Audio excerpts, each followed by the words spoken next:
हम सब जानते हैं वर्षा ऋतु में वर्षा होती है, ये सबको मालूम है, और घोर वर्षा भी होती है। किंतु क्या हम अपने आप को भीगने के लिए प्रस्तुत करते हैं? नहीं, हम उससे बचने का हर संभव प्रयास करते हैं।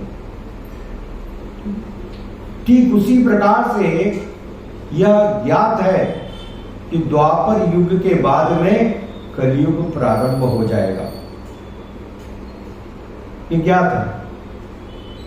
फिर भी महाराज परीक्षित अपने राज्य में अपनी प्रजा को इस कलयुग के प्रभाव से रक्षा करने के लिए कटिबद्ध थे। वो जानते थे,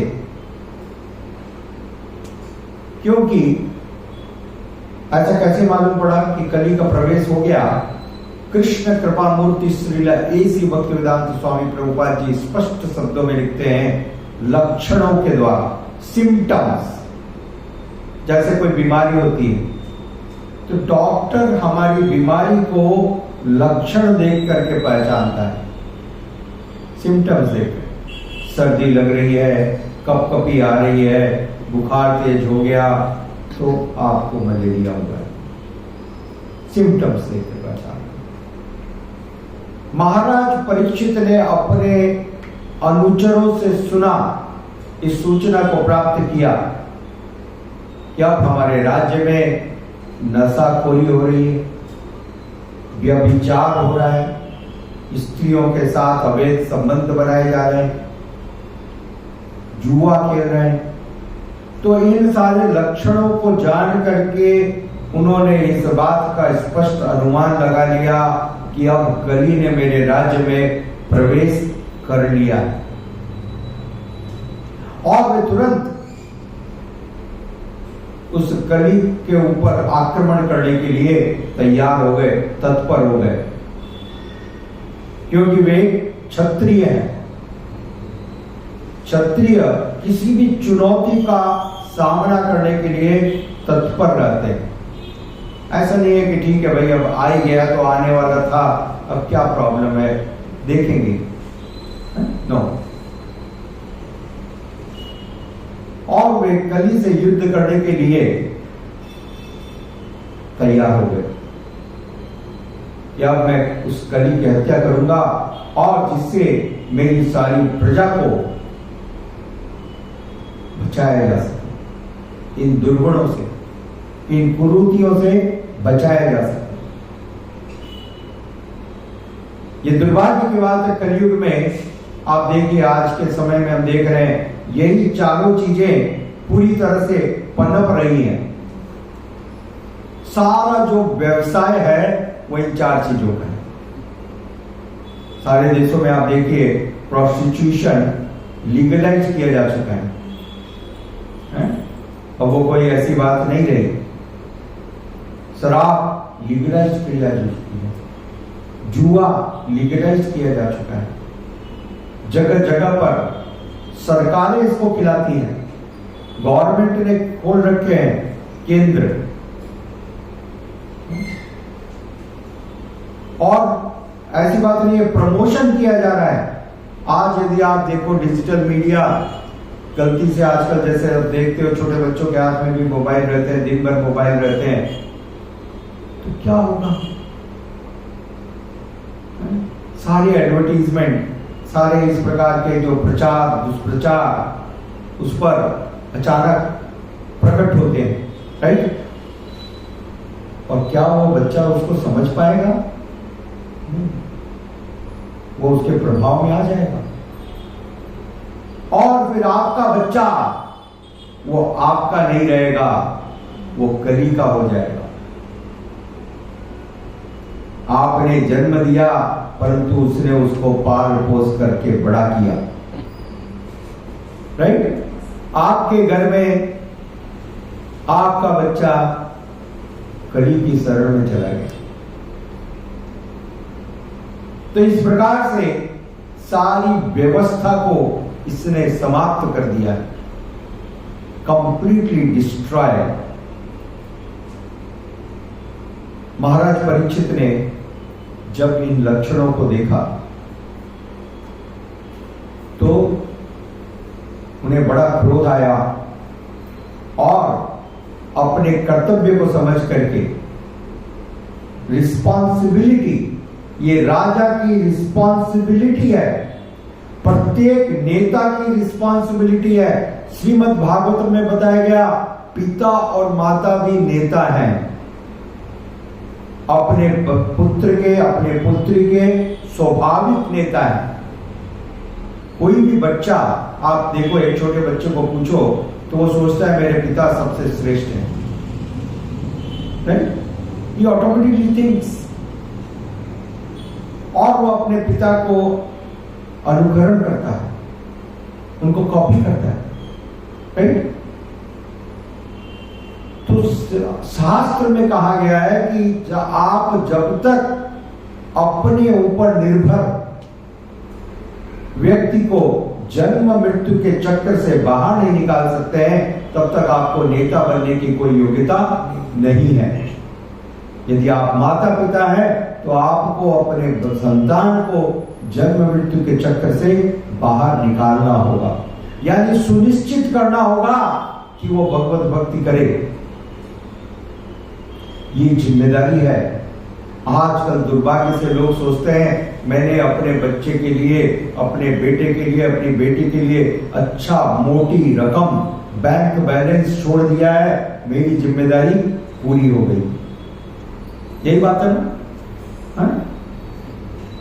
कोई भी पेरेंट्स क्या सोचते हैं, भाई हमने उसके लिए एफडी कर दी है, लैंड और प्रॉपर्टी रख दी है, अब मेरा काम हो गया। परंतु ऐसा नहीं है, काम नहीं हो गया। महाराज परीक्षित इस प्रकार से नहीं थे, इसलिए महाराज परीक्षित ने तुरंत इस बात का निश्चय किया कि मैं उस कली के ऊपर आक्रमण करूंगा, युद्ध करूंगा, उस कली को परास्त करूंगा। ठीक है? कृष्ण कृपा मूर्ति श्रील एसी भक्तिवेदांत स्वामी प्रभुपाद जी स्पष्ट करते हैं, जिस प्रकार से एक खिलाड़ी खेल में चुनौती मिलने पर बड़ा प्रसन्न होता है, एक कंपटीशन के अंदर उसको भाग लेने का अवसर मिले तो बड़ा प्रसन्न होता है। हाँ, मैं परफॉर्म करूंगा, मैं इस चुनौती को स्वीकार करता हूं, मैं जीतूंगा। ठीक उसी प्रकार से परीक्षित महाराज इस चुनौती को देख करके बड़े ही प्रसन्न भी हुए। ठीक है, अब मैं इसके ऊपर शासन करूंगा, इसका संहार करूंगा, इस कली का, और मेरी प्रजा का संरक्षण करूंगा। क्योंकि ये कली, जैसा 4 प्रमुख लक्षण यहां पर वर्णन किए गए। सबसे पहला अवैध स्त्री संग, दूसरा जुआ, तीसरा मांसाहार, चौथा नशा। तो ये 4 चीजें आज आप देखिए, श्रील प्रभुपाद जी ने उदाहरण दिया कि आप कोई भी सड़क के ऊपर निकल जाओ, इतने बड़े बड़े आपको एडवर्टीजमेंट बिलबोर्ड्स दिखाई देते हैं, राइट? एक एक बिलबोर्ड के ऊपर जो एडवर्टीजमेंट है उसकी कीमत लाखों रुपए में। माने वो देश की अर्थव्यवस्था का एक बहुत बड़ा भाग है। साथ ही साथ इस बात को भी आप अच्छी तरह से जान लें कि ये सारे बिलबोर्ड सिर्फ नशे के बारे में है, जुए के बारे में है और अवैध स्त्री संघ के बारे में, राइट? अन्यथा मांसाहार के बारे में रहेंगे। और इनके ऊपर इन 4 को छोड़ करके और किसी चीज का विज्ञापन नहीं दिखेगा। यस, सच है। माने पूरी अर्थव्यवस्था, वास्तविक रूप से अर्थ नहीं, अनर्थ क्या है? हाँ, अर्थव्यवस्था का अनर्थ हो चुका है। राइट, समझ रहे? अर्थव्यवस्था का अनर्थ हो चुका है, क्योंकि इन्हीं चीजों का बढ़ावा है। इसी को लोग बढ़ाना चाहते हैं। 2 वर्ष पहले हमने देखा कोरोना जी आए हैं, आप सबने देखा ना। और कोरोना जी के अंदर एक अच्छा हुआ कि कोरोना जी ने सबको भगवत भक्ति के लिए बहुत समय दे दिया। पहले मैं जिससे भी बात करता था वो कहता था प्रभु क्लास में कैसे आऊं, समय नहीं है। आजकल तो लोग 12 घंटा नहीं 16 घंटा 17 घंटा काम करते हैं। ऑफिस में काम करने के बाद घर में करते हैं, और घर में करने के बाद में फिर बाकी जो समय है वो भी डिजिटल मीडिया पर बिताते हैं। फेसबुक, व्हाट्सएप, इंस्टाग्राम, न जाने कितना है। राइट, तो किसी को भगवत भक्ति के लिए समय नहीं है। मंदिर आना तो बहुत दूर की बात है। तो कोई श्रोता तैयार नहीं था। वक्ता हमेशा तैयार है, परंतु श्रोता कोई तैयार नहीं।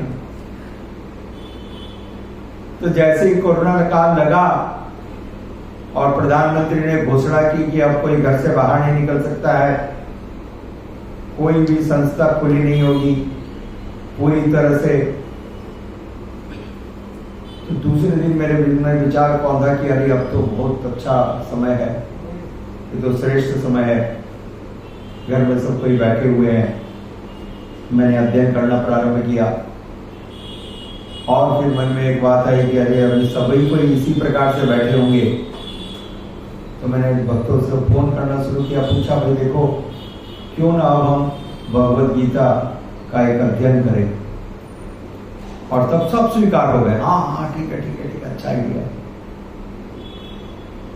और प्रतिदिन 3 घंटे लगातार 4 घंटे 3 घंटे मैं प्रतिदिन क्लास कर रहा था श्रीमद् भगवद गीता का, और 95% अटेंडेंस रहती थी, कोई भी एब्सेंट नहीं। तो देखिए, इससे मालूम पड़ता है कि सबको इच्छा तो है, चाहते हैं, परंतु इस कली के जो प्रलोभन है उसको मना नहीं कर पाते। जैसे ही वो प्रलोभन खुल गए, सबके सब व्यस्त हो गए फिर से। राइट, बिना पले बोले वहीं वे व्यस्त। राइट, तो सब बिजी हो गए फिर से। तो एक अच्छाई तो ही करी कि सबने अध्ययन किया। और दूसरी बात जो देखने मिली, जो विषय में कहना चाहता था, कि इतना होने के बाद ये जो लोगों को एक बात समझ में आई कि वास्तविक रूप से जीवन के लिए आवश्यक क्या है, what is really needed for our life. ये बात समझ में आई कोरोना जी के कारण, और बहुत सारे सत्य समझ में आए। परंतु दुर्भाग्य की बात है कि ये सारी समझ जो है थोड़ी समय के लिए रहती है और तुरंत कपूर होके उड़ जाती है। राइट, फिर से वापस हम प्रभाव में आ सकते हैं। तो कली का ये प्रभाव है। तो आप देखिए, जब कोरोना के कारण सारी जो अर्थव्यवस्था बैठ गई, देश की अर्थव्यवस्था बैठ गई, और फिर सरकार अर्थव्यवस्था को वापस कायम करने के लिए बहुत प्रयास कर रही थी, सफलता नहीं मिल रही थी। तब सरकार ने एक निश्चय किया, क्योंकि उस समय शराब भी बंद थी, शराब की दुकानें भी बंद थी, उनके ऊपर भी लॉकडाउन था, लोग बाहर नहीं निकल सकते थे, कोई घर पर डिलीवरी नहीं पहुंचा सकता था। तो जब लॉकडाउन खुलना शुरू हुआ तो सबसे पहले सरकार ने साथ ही साथ शराब की दुकानों को खोला। और जब पूछा गया कि भाई क्यों ऐसा आपने किया, तो कहा अर्थव्यवस्था को फिर से कायम करना है? क्या कहा? अर्थव्यवस्था माने देश की अर्थव्यवस्था कृषि के ऊपर टिकी हुई नहीं है, खेती पर टिकी हुई नहीं है, उद्योग पर टिकी हुई नहीं है, वो शराब पर टिकी हुई है। यह कली सारे देशों को देख लो जिनको आप विकसित देश कहते हो, जितने ज्यादा विकसित है उतने ज्यादा कुत्सित कार्य करते हैं। जो विकसित है वो कुत्सित है। They are doing all abominable activities, right? ज्यादा और ज्यादा हम इसको अवैध कहते हैं, वो कहते हैं ये तो पूरा वैध है, विवाह अवैध है। आज के समय में विवाह अवैध है। ये क्या? एक के साथ रहना है, इसलिए उन्होंने नया टर्म निकाल लिया, लिव इन। क्या निकाल लिया? भाई जब तक मर्जी तब तक रहो, बाद में कोर्ट कचहरी का चक्कर पसंद नहीं है अपने को। ये टेंशन, हाँ अच्छा नहीं, टेंशन नहीं होना, राइट? तो बहुत सारी प्रेरणा लेते हैं, सीख लेते हैं, और बहुत सारी सीख जानवरों से भी लेते हैं। तो पशु समाज में आप देखो यही है। पशु समाज में क्या है? एक कुत्ता मिलता है एक कुतिया के साथ और कुछ दिन एक कॉलोनी में रहता है और उनके कुछ बच्चे होते हैं और फिर वो दूसरी जगह चला जाता है और अब दूसरे के साथ रहने लगता है। तो उसके ऊपर कोई आकर के नहीं बोलता ये तेरी वाइफ है, कोई बोलता है क्या? हाँ, तेरे को इसके साथ रहना पड़ेगा, कोई कह सकता है? नहीं। तो उसी के द्वारा प्रेरणा को प्राप्त करके ये असभ्य लोगों के सभ्य समाज ने इसको प्रारंभ कर दिया। ये क्या है? असभ्यों का सभ्य समाज है। तो ये सारी कलियुग के लक्षण को देखा परीक्षित महाराज ने, और परीक्षित महाराज तत्पर हो गए इस कली का वध करने के लिए। और ये एक राजा का धर्म है जो उन्होंने निर्वाहन किया। और कोई भी व्यक्ति को अपना श्रेष्ठ प्रयास करना चाहिए बचने के लिए।